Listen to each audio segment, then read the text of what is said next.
Good morning. This is KELOLAND On the Go with all you need to know in news and weather as you start your day. A string of crashes landed a Sioux Falls woman in jail. Police found Ashley Ann Sadoff at Falls Park on Thursday morning after her SUV got stuck. Prior to that, investigators say she crashed into a business, a digital sign, and at least 3 cars, including one that belongs to the sheriff's office. Police are asking the public to be on the lookout for a brand new blue electric assist full suspension Trek mountain bike. Wednesday night, someone smashed out a window to get inside a bike shop at Cliff Avenue and 26th Street. The stolen bike is worth $6,500. There's also around $7,000 in damage to the business. As President-elect Donald Trump fills out his cabinet, South Dakota Attorney General Marty Jackley was reportedly among those being considered for higher office. Jackley tells KELOLAND News he's flattered, but feels he's right where he needs to be.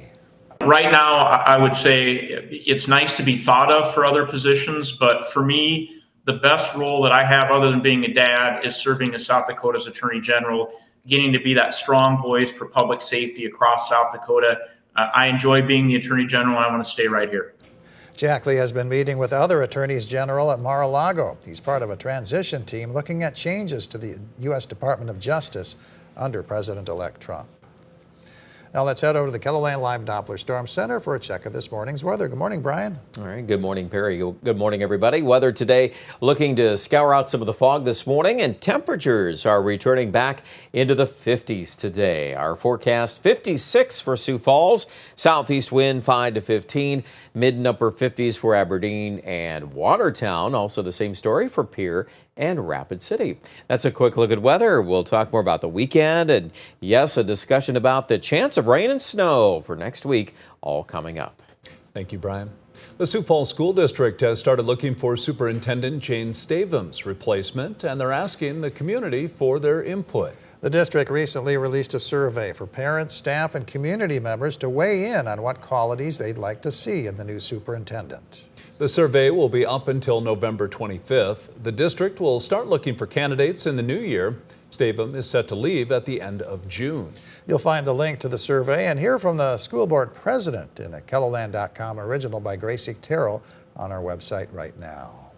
Football has been a part of 2 brothers on the Lennox high school football team for quite a while. They've received support from many over the years, including their dad. But Emery and Jevin Leffer weren't prepared for how different this season would look. Their father, Troy, died from a blood clot in March. He was a mentor and a loving person. He was my everything during football because he just listened to me, talked to me, and gave me help wherever I needed it. And this weekend, the brothers are playing for the Orioles, but also the name forever in their heart. The Sioux Falls Stampede will pay tribute to veterans tomorrow with Military Appreciation Night. The players will wear special military-themed jerseys that will be raffled off throughout the game, with proceeds benefiting 2 nonprofits, Veterans Community Project and Warriors Never Give Up. They both do great things to help veterans and those who served in the military, giving them some different opportunities. And I just think they're both terrific organizations. And if we can help raise some money, that makes us obviously feel good. And that's what this whole night's all about. The Stampede will play the Omaha Lancers. The puck drops at 6:05 tomorrow night. The first 1,000 fans in attendance will receive a camouflage Stampede hat. That's a look at some of our top stories. Now let's get one last look at your weather with meteorologist Brian Karstens. Brian? All right, our weather forecast, well, for today, getting back above normal. That's the story here with highs in the 50s and some of these low cloud and fog issues kind of lifting and burning off. We've got mid-level clouds kind of moving through the rest of KELOLAND, but I don't think that's going to harm us here too much today. And the wind's not too strong. They'll steadily pick up here in western South Dakota at 15 to 25 this afternoon. Meanwhile, we've got highs here, well, some low 60s around winter. That's obviously speaks for itself. Pretty nice. Overnight tonight, that southeasterly wind will continue. It does look dry, though, for us. And then we'll start things off upper 30s, low 40s at 6 a.m. throughout much of eastern KELOLAND. The west will be a few degrees cooler. And then we're going to watch the effects of this cold front during the day. There's definitely substantially more wind coming in out of the west-northwest. for Bellfish and Spearfish and Faith and those areas. There's some snow, a little rain-snow combo up into western North Dakota. No headlines on that, but, just a little wintry mix there. I think Sioux Falls, though, is going to do pretty well with that south wind. We'll be not far from 60 in the afternoon. We might even beat 60 degrees in Mitchell and Yankton on Saturday afternoon. Now, the forecast for the rest of the update here as we go to next week. Our eyes will be turning to the southwest. We're going to watch this next cutoff low. Kind of sits there. It's kind of moving along here, the Mexican border. So it's way south. So it's got to take this turn to the northeast. And that's going to be critical to the forecast outcome as we get into next week, starting Monday night, Tuesday. If it manages to make that sharper turn here to the north, we should be in pretty good shape to picking up some rainfall. The system eventually will probably slow down and stall to some effect. And so that's another piece of information we'll kind of watch here, because if that happens, well, we could eventually get a little cooler. In fact, we will get colder. We know that. It's just a matter if there's some moisture left over while that colder air is coming in place. So there could be some snow in parts of the upper Midwest. A lot of details yet to figure out. You got to remember, you got another system on its heels down here in Texas and Oklahoma again. That's not the first system. That's a second one down there. That could take a track to the northeast as well, although I would say we're less certain on that outcome and eventually what could be some cooling with that.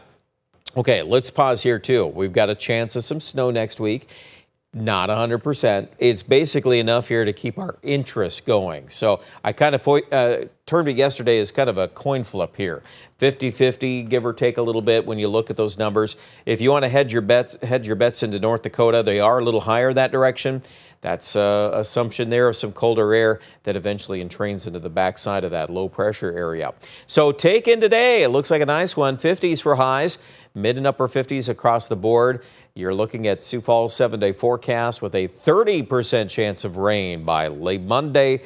And when we get to Tuesday, then we're up in that 80% range. I don't have any rain totals yet. I'm waiting to see a little more evidence on the storm track here, but we definitely have things positioned for some moisture, which, of course, given the drought, is still a welcome story. Could we get some snow on the backside? Yes, we've got some upper 30s and low 40s there by Wednesday and Thursday. Aberdeen, day 6 and day 7 now in the upper 30s. And yes, there's a chance of some snow if we can hold on to some of that moisture as that storm gets into our area and then maybe sits and spins a little bit. Here in central South Dakota, mid-50s through Monday. I do want to say right now, if we do see some shifts on the storm track, probably West River folks are not going to see as much out of this storm. So that's one key difference for the Black Hills. There's a 40% chance of rain or snow, but it is definitely lower than Sioux Falls. More details at KELOLAND.com.